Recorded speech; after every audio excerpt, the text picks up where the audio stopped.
Yeah, she indicated when the prosecutor said it's not going to be available, just to paraphrase, something to the effect that the prosecutor will be there on Monday, and if he doesn't want to do that, she will shove it off down her throat.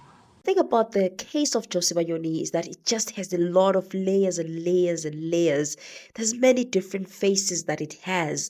One moment the prosecutor is threatened, the next moment the magistrate is striking the matter off the roll, the next moment people are free. But now we are getting a different version altogether, which can possibly make this matter to be more than what we think it is.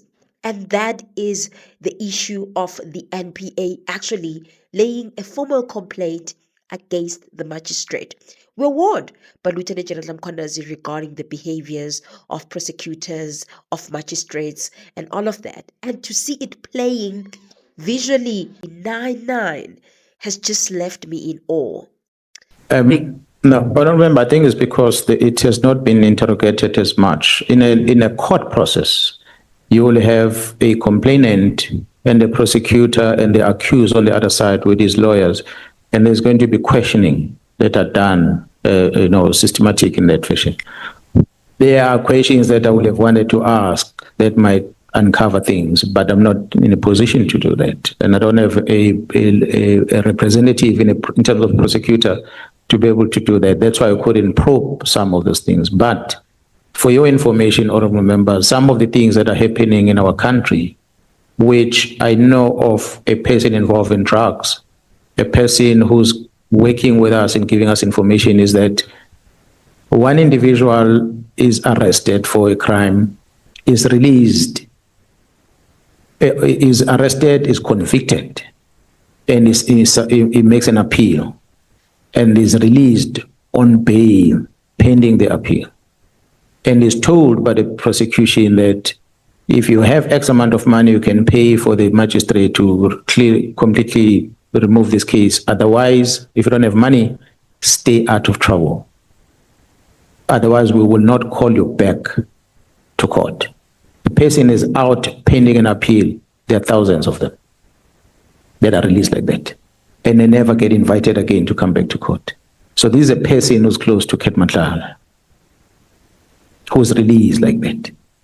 So how would you? So it's a collusion that we get between the police officials, the prosecution, and some of the presiding officers, and this is across the board. But in this case of these drug investigations that were happening, there are only a few presiding officers that were picked up that participated in enabling this thing to happen. So the NPA has decided to file a formal complaint against Magistrate Tuletu Tonjeni over her handling of the Sibanyoni case in the Kwaggafontein. So there is two grounds of the prosecution deciding to actually file this complaint. The first ground is the ground of the fact that the prosecutor is litis dominus. They're actually the ones that have to take charge of this particular case. They're the ones who call the case. What we have done is to have looked at the transcripts of all the matters that when she presided on the 15th and the 18th, and based on that, we were able to determine that it is prudent on our side to then have a formal complaint lodged against the magistrates Tonjeni, because we believe that she should not have convened or presided over a matter where the state was not present, because the state is the dominus litis, which basically means they are the ones who should be presiding, convening these matters as the ones who are bringing the matters before court. And that, we believe, is a misconduct. And indeed, it is true.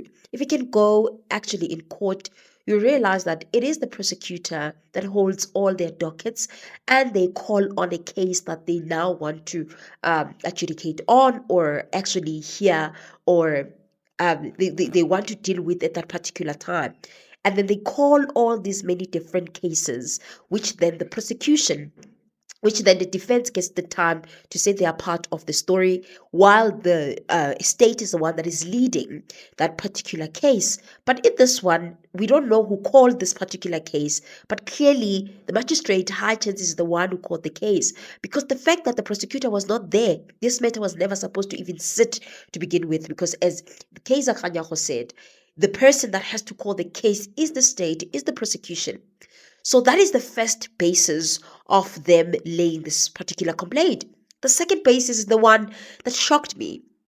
And that is the issue of the magistrate's words, use of language. So what the prosecution did is that they obtained the record where they would see what actually happened, what led to the prosecutor end up not appearing and having this fall out with the magistrate. They then found out that the magistrate used very sensitive language in this particular matter. He said, "You will come on Monday or I will shove it down your throat."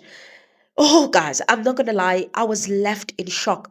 This is how Kaiser Kganyago actually explained this whole situation, who is the spokesperson of the NPA. But also the use of language that she did when she was pushing the prosecutor to come to court on Monday, the one that she used on Friday, was also something that we looked at, and then we felt that the Magistrates Commission will be a better platform where these matters can be ventilated and finalized to protect the integrity of the criminal justice system. I want us to look at the use of language, because I remember when our reporter, I think it was Heidi Jokos, who was in that court that day, reminded us of what she said. It was quite shocking to everybody. I think she said, "You will come on Monday whether you're available or not," and I'm paraphrasing here, "or else I will shove it down your throat," or something like that. Perhaps you can remind us of what exactly the language was used, and why perhaps it has taken the NPA until now to raise an eyebrow when it comes to this language, because everybody that heard it was shocked. No, we work in terms of processes, and those are, that is some of the paraphrase. They are paraphrasing is almost what happened, but we wanted to get the records so that we talk about something that is on record. Because hearing it in the public space is something else. But when we have got the record, we are able to then file them together in the complaint. It's not a matter of it taking us too long. It's just a matter of process to make sure that we understand what really happened. The situation, guys, it's so serious. And if indeed this is what the magistrate said, she better have a really good reason, because it does not look good for her at all. It looks like she's captured. And more than anything, the issue of capture, it looks like there's just a lot of things that are implicating her as a human being and that are making her look like she was not fair. She was just on a payroll of somebody, and that she just overlooked a lot of things, even using that particular language to a prosecutor, to a prosecution. How do I even continue with that particular matter already feeling intimidated, already feeling like the magistrate is not neutral? Mr. Kganyago, there are certain things that happened because the magistrate would have attended court on a different day. I think it would have been a Friday, I'm not sure. But I think it was a Monday. And he comes to court heavily guarded by the police. And this is no ordinary police. It's a particular unit within the police. Surely those images said something. They were painting a picture of what is at play here. Tell us why that was the case in the first place, and whether you believe the magistrate also should have paid attention to that. Yes, when we have high-profile cases like this one, we make sure that we do the assessment in terms of the security status of that case, and then we protect the prosecutors accordingly. And from day one, when the matter was heard on the 12th, and it was postponed to the 15th and to the 18th, we had the prosecutor protected heavily because of the fact that the assessment was very clear that this is a high-profile case and anything can happen, especially with the environment that we find ourselves in that area.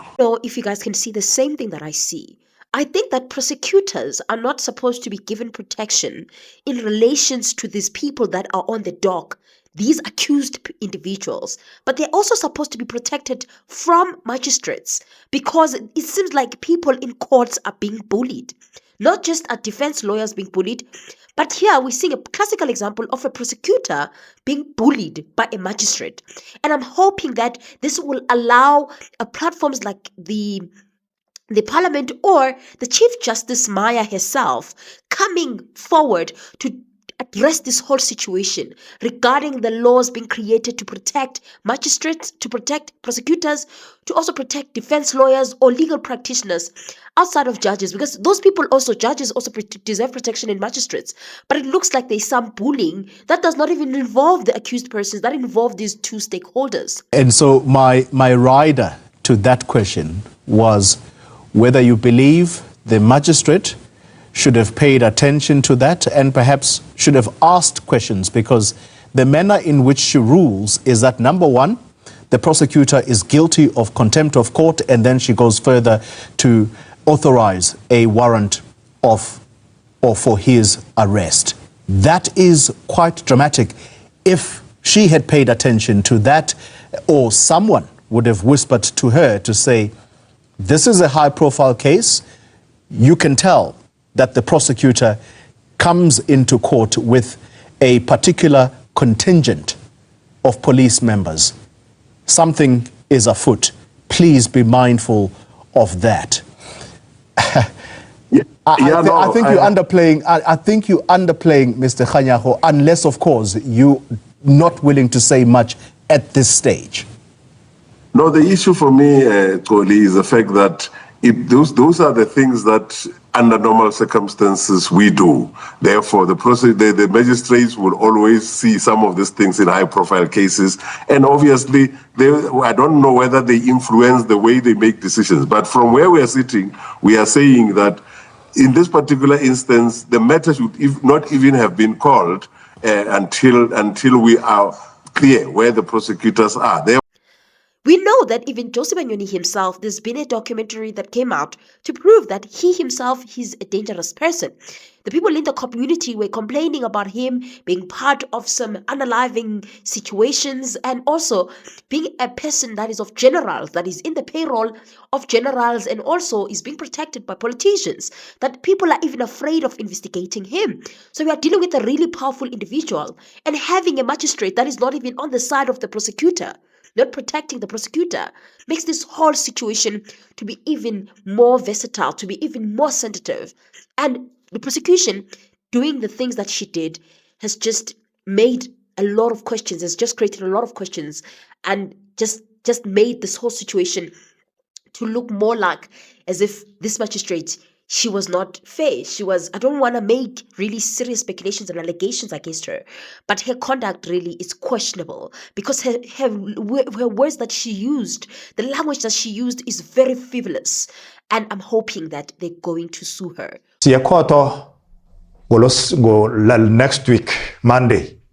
Namhlanje, umuntu ofanele ukutestify ekhotho uyadunyuzwa. Before the court, uyadunyuzwa namhlanje. Omunye uyathuselwa. Nasifike ekhotho, ikhotho ichitha icalila.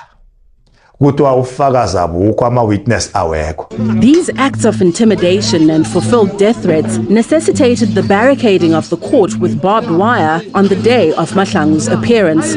All other cases on the roll were moved to the local police station next door. Even the presiding magistrate and prosecutor were brought in from outside the district to minimize risk. Ntuli says this man, Sibanyoni, nicknamed Ferrari, pictured here with wads of cash, has been orchestrating the bloodbath. Akunamuntu esilwa nayo la kwaMhlanga, but umuntu from somewhere eGauteng uza la kwaMhlanga ukuthi azosimuka the very same person, uSibanyoni.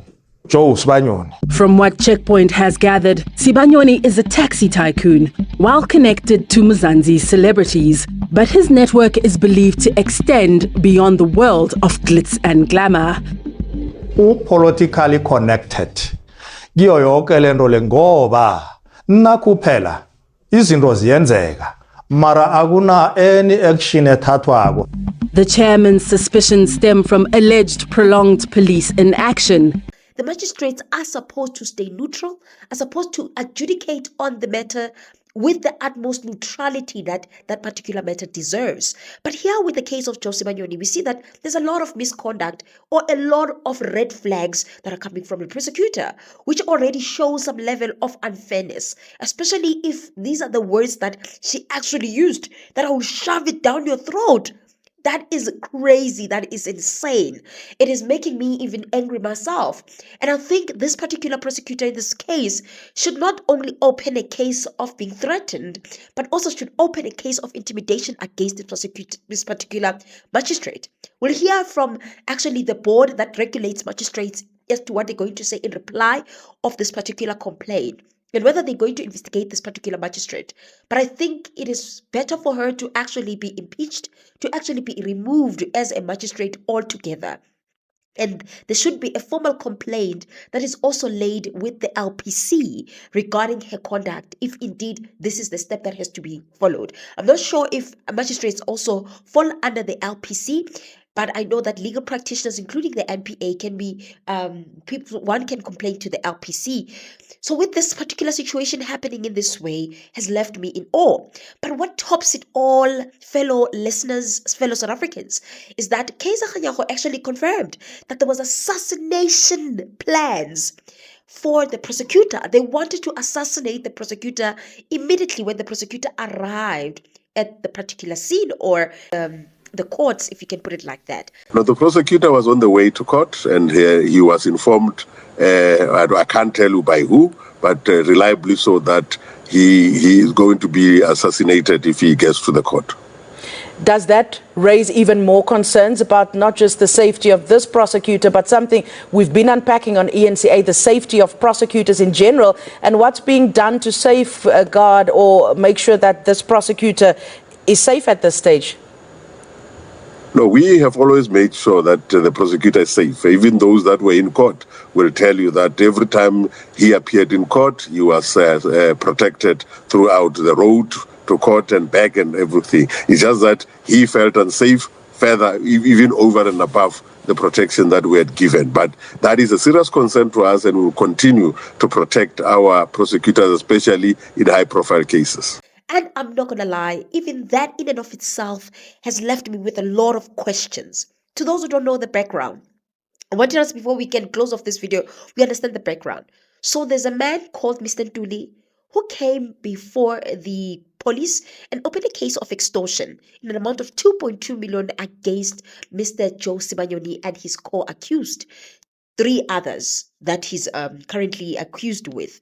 And this matter, from the beginning, from his arrest, there's just a lot of things that are very weird, including one of the people that were charged, but took time for them to actually hand themselves over to the police.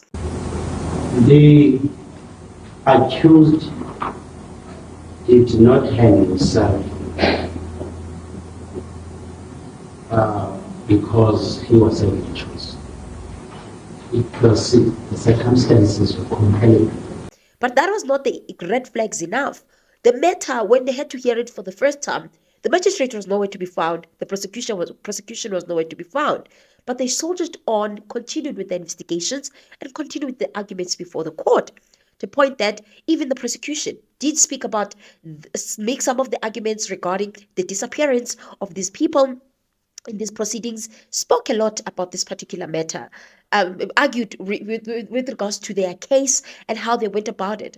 It even reached to a point whereby even the state itself did place the arguments, and that is when we get to hear the reasons why actually Mr. Sibanyoni was arrested, because the name of Sumuziket Matlala then came up, of which I don't know if why the name came up. We can only understand when actually this bill goes through, the process comes into. But that is the things that we heard regarding this particular bail application.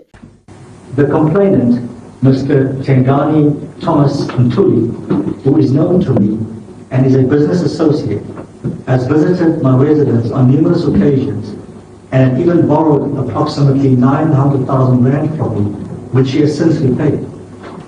I have last seen him at a funeral over 2 weeks ago. The allegations by the complainant against me are demonstrably defamatory. Neither was I informed of the charges of arrest. My wife inquired what I was being arrested for, and one of the white policemen replied that she should ask Kat Matlala. And now when the prosecutor had to go for the second day, where more arguments are going to be made regarding the bail application of Sibanyoni, the co-accused, the prosecution was nowhere to be found. It was quite odd and quite weird for something like that to happen. But the drastic action that was taken by the magistrate is what has caused this matter to be where it is today, where people are asking, where is the magistrate? Why is the magistrate not playing her role? Why is the magistrate actually not assisting in this particular matter? Why is the magistrate striking the matter off the roll? Which is the very drastic action from her. She could have put the matter, she could have remanded a matter to another day while she inquires with the NPA to understand what actually happened. Instead, she just took this drastic action, and that has put a lot of spotlight on her, with her now facing such an allegation that she said, I will shove it down your throat. Let that sink in, fellow South Africans and fellow listeners. And the investigating officer be at court at 9 a.m. sharp. And when we started seeing the legal teams arrive, we also saw the accused at the time arriving and being transported to Kwaggafontein Magistrates Court. I started getting a sense that something is wrong, and the fact that the state prosecutor told the magistrates on Friday already that he cannot physically be there at 9 a.m. It's impossible. Logistically, he's unable to be there.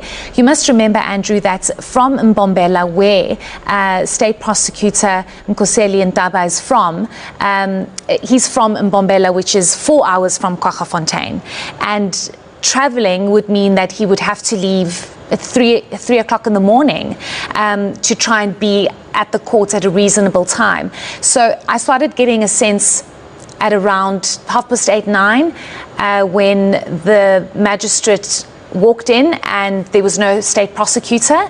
She adjourned, and we waited until after midday when she finally made her ruling. Just spool us back to Friday. I mean, when he was saying, I can't make it on Monday, I've got a scheduling conflict, apparently he had another case that he had to attend to.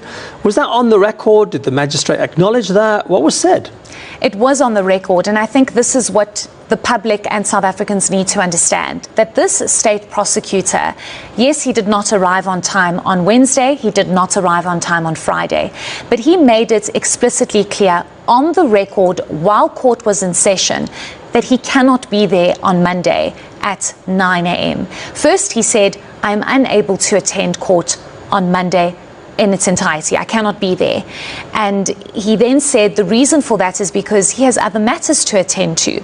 And Andrew, I've covered many court cases before, and this is very unusual. I've never seen this in my career, where a magistrate finds a prosecutor in contempt, orders for him to be arrested, and then strikes the matter off the roll.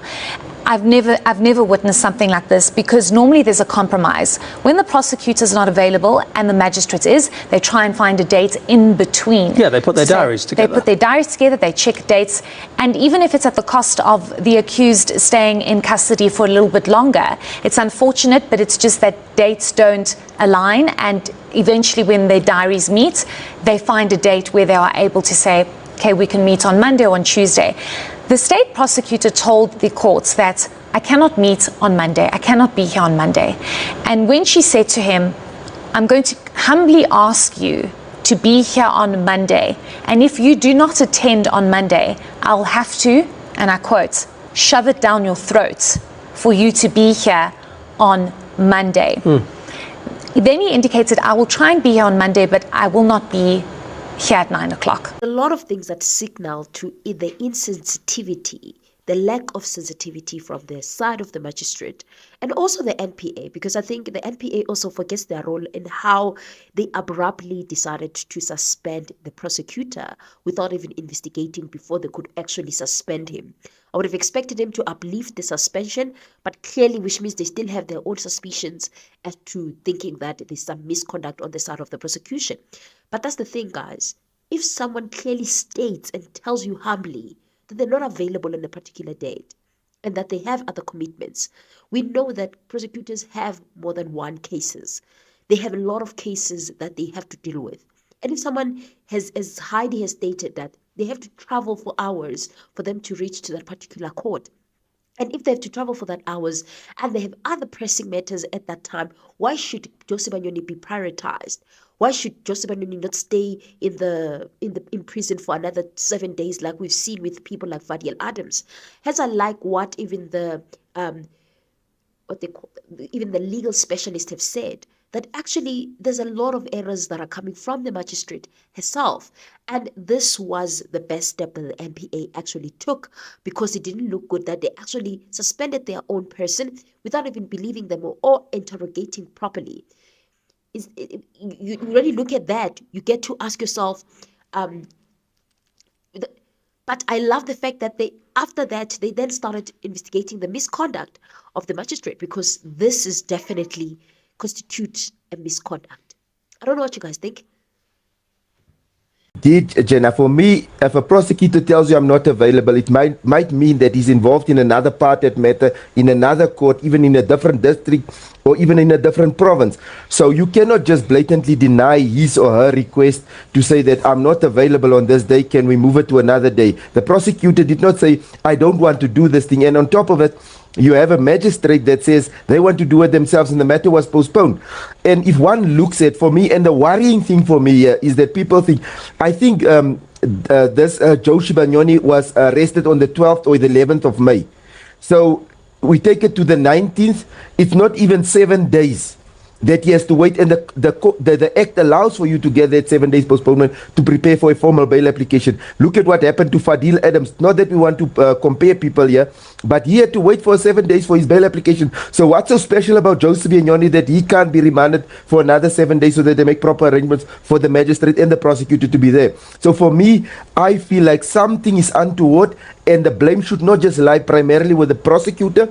It's also the senior prosecutor of that court and eventually the DPP of that province, as well as one needs to also move the spotlight and look at the magistrate, his swift action to say 1 day, because I think it was from 1 day to the other, rolled over, and you invoke 342 big A. For me, that's a little bit harsh.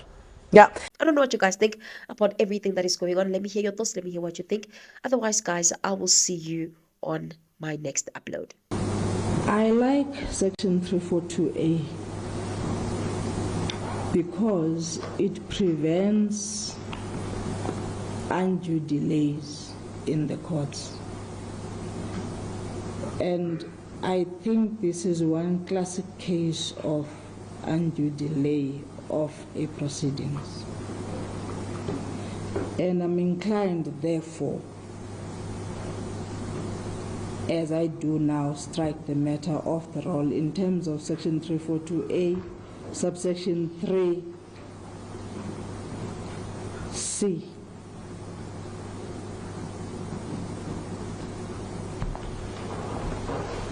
That's the court cases.